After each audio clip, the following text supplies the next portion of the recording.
Welcome to Legally Speaking, a podcast from the Utah Attorney General's Office. Here, we will be discussing matters of policy and justice, cases that our office is taking on, hot topics in Utah and in the world, but of course, it will all be done legally speaking. Hello, I'm Richard Pye, and welcome to Legally Speaking, the podcast of the Utah Attorney General's Office. Joining me today is Joni Jones. She is the Litigation Division Director from our Litigation Division, which needs a little bit of explaining, I think. What does the Litigation Division do, Joni? Well, right, the Litigation Division handles all the litigation against state and state entities, and also UTA, where the person is seeking damages, money damages. So in other words, if somebody's suing the state or suing UTA, you're the division that handles it? Yes, so long as they want money. So we don't handle the kinds of cases that say stop enforcing this law, like the abortion law or something like that. We don't handle those cases. Just if somebody wants money in a lawsuit against the state or state entity. Okay. So what kinds of cases have you handled in the past that people may recognize from the news that you can talk about? Well, this one was a while ago, but we did handle, you'll probably remember the Parker Jensen case, the young man who was diagnosed with cancer, and his parents did not want him to have the cancer treatment, and DCFS initiated proceedings to take legal custody of him so that they could be sure he got the cancer treatment. And it wound up with them fleeing the state with their son, and the governor, I think, became involved. So that was one of the cases that we dealt with. We ultimately won in that case. Mm-hmm. We prevailed. Yeah. So there are some very delicate cases that you're currently handling that have involved state entities. Let me see if I can broaden this out. State entities where the injured party feels like someone within the organization was liable and therefore needs to pay money. In other words, they're saying that somebody needs to be found at fault and they need to be compensated. Is that accurate? Yeah. That's basically the type of litigation that we handle. In the Parker Jensen case, that very much came down to a right or wrong issue in a lot of people's minds, and the state usually is seen as the bad guy in these kinds of cases, but yet the state is entitled to, as anyone in this country is, a defense.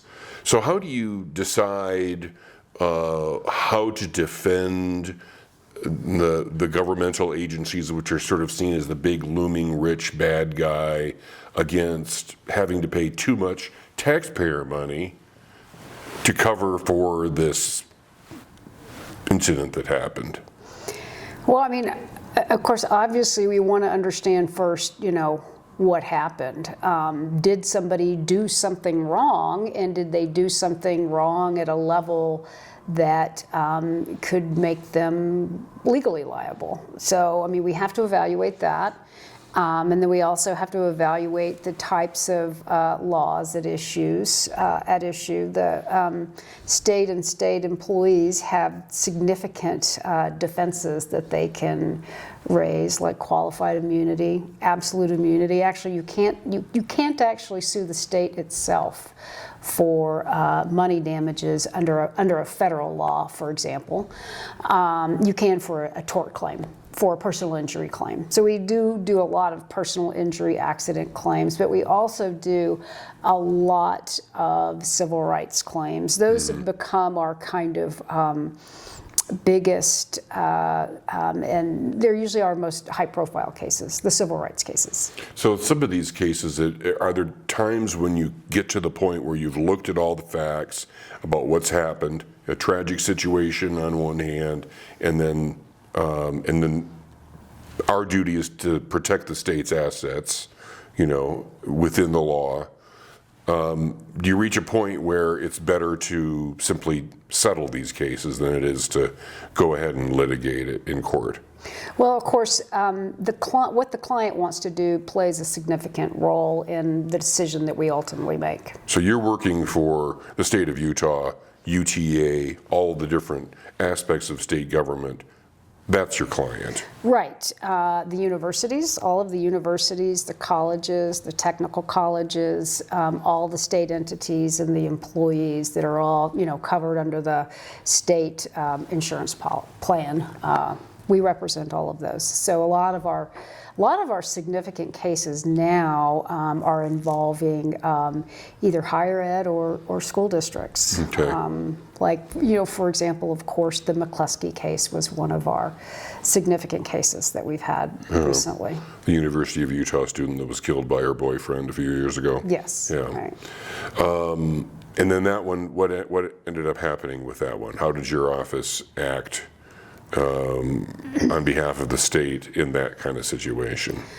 Well, of course, we are representing the university and its employees, and ultimately we did make the decision to, along with the client. I mean, again, the client's University of Utah. Yes, and what they want to do is critical in a case like that, and that was a case that we ultimately decided should be settled.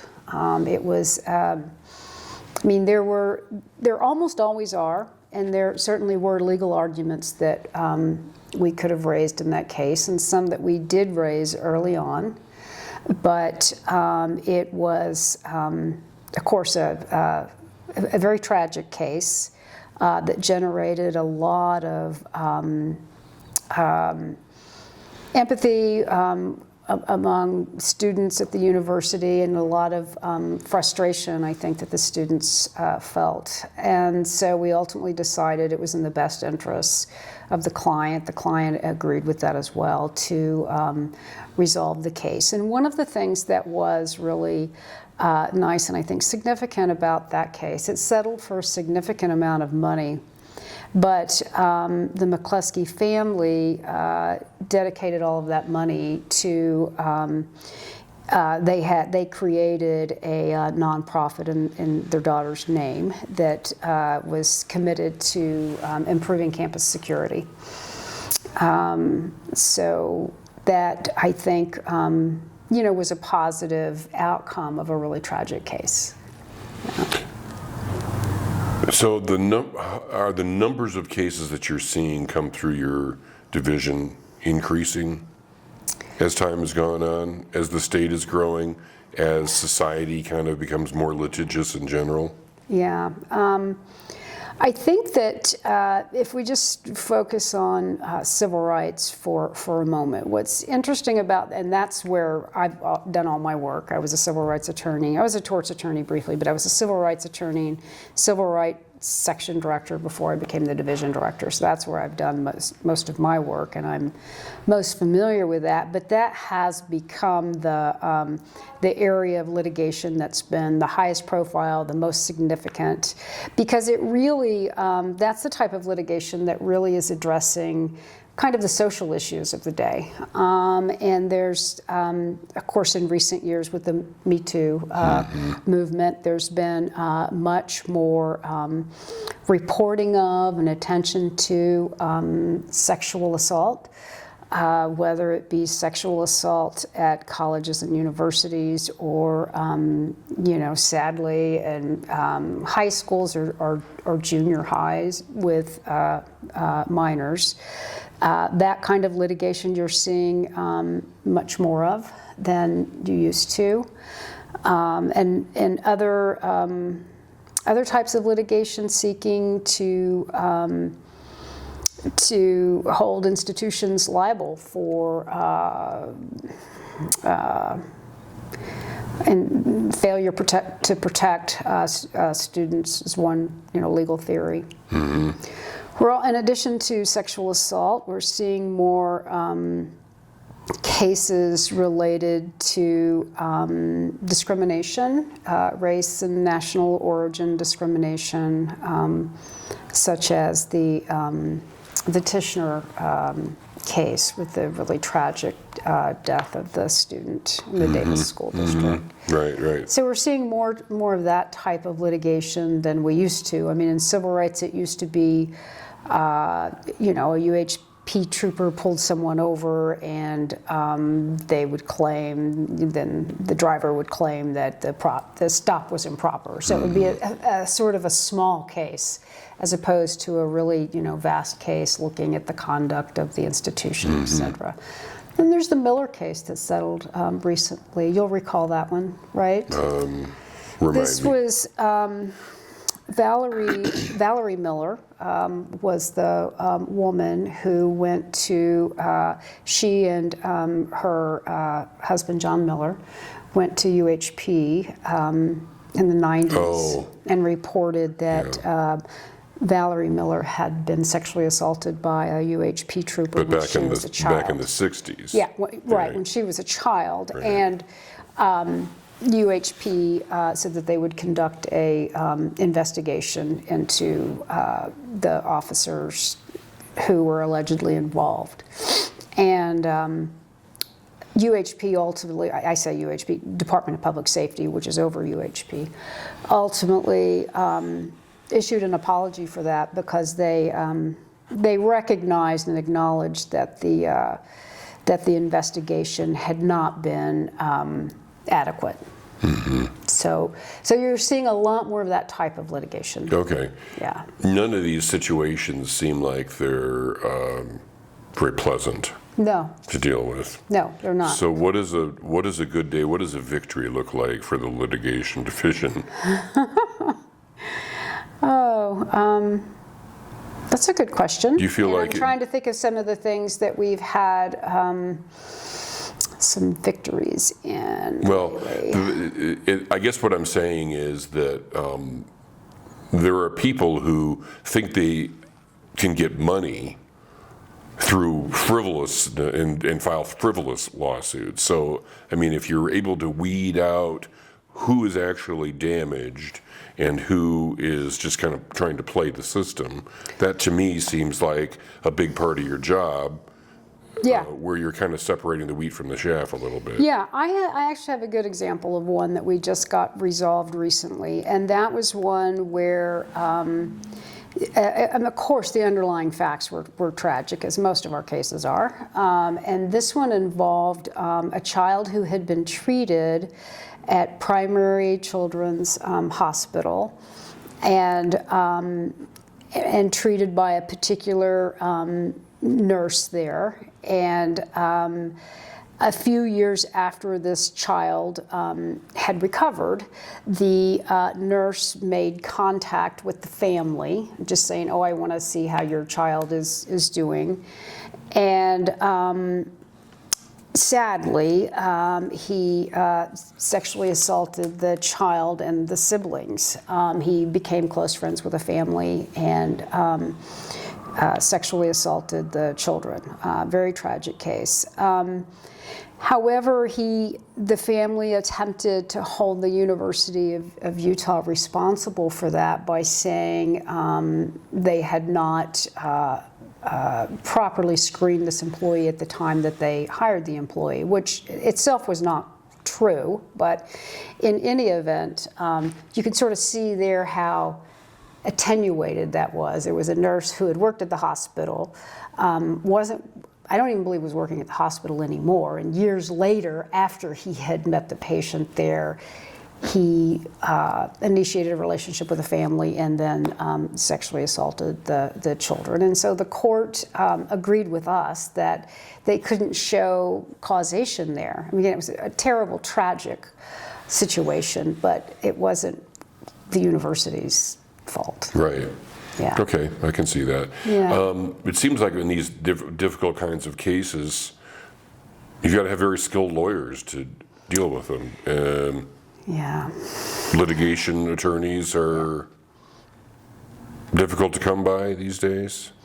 Yeah, that has become a problem in recent years, is being able to hire and retain more attorneys. We're going to do a separate podcast Okay. on this in particular, but what kind of skill set, just in general terms, we'll wrap up with the kinds of skill sets that you're looking for from your attorney. So, Right. someone that's able to remain dispassionate, I imagine, and objective, and be smart about it. Right. Well, we have a lot of complicated legal arguments that we make on behalf of the state and state entities and their employees. As I mentioned, there are a lot of defenses that are very specific to state employees. And in the civil rights arena, there's a lot of federal constitutional claims that are brought, and those are highly complex. They're probably about the most complex cases that you can be involved in. You know, aside from, say, like patent or trademark, which is very specialized, but it's a very, very complicated area of litigation. So just being able to master the law in that area is difficult. And there used to not be so much what we call discovery, right, where you have to go out and get a whole lot of documents and review the documents. So, you know, 20 years ago when I first started litigating in civil rights, that wasn't a significant part of the practice, because as I said, it might just be a UHP trooper pulling someone over, and the question was the stop proper? That was what, an hour encounter, and it was all on video. So it was just very, very contained. And now we're looking at something like, you know, did the university, as a hypothetical, do what it should have done in ensuring that the fraternities on campus were, functioning properly and not taking advantage of female students or something like that. We had a case like something along those lines. And stuff like that can involve incredible number of documents and policies and communications and emails that you have to be able to get on top of and review. So a lot of electronic data, that's become a huge thing. So that in itself is a skill. Sounds like a lot of work. It is a lot of work. So yeah, it's high volume and very complex litigation. Okay. So yeah. Okay. Well, thank you for giving us a taste of what the litigation division does and what it's all about. Separate podcasts will be coming on our overall employee retention issues at the Attorney General's office. That'll be on another podcast. And for now, thank you for joining us, Joni Jones. Yeah. I'm My Richard pleasure. Pyatt. See you next time. Thank you.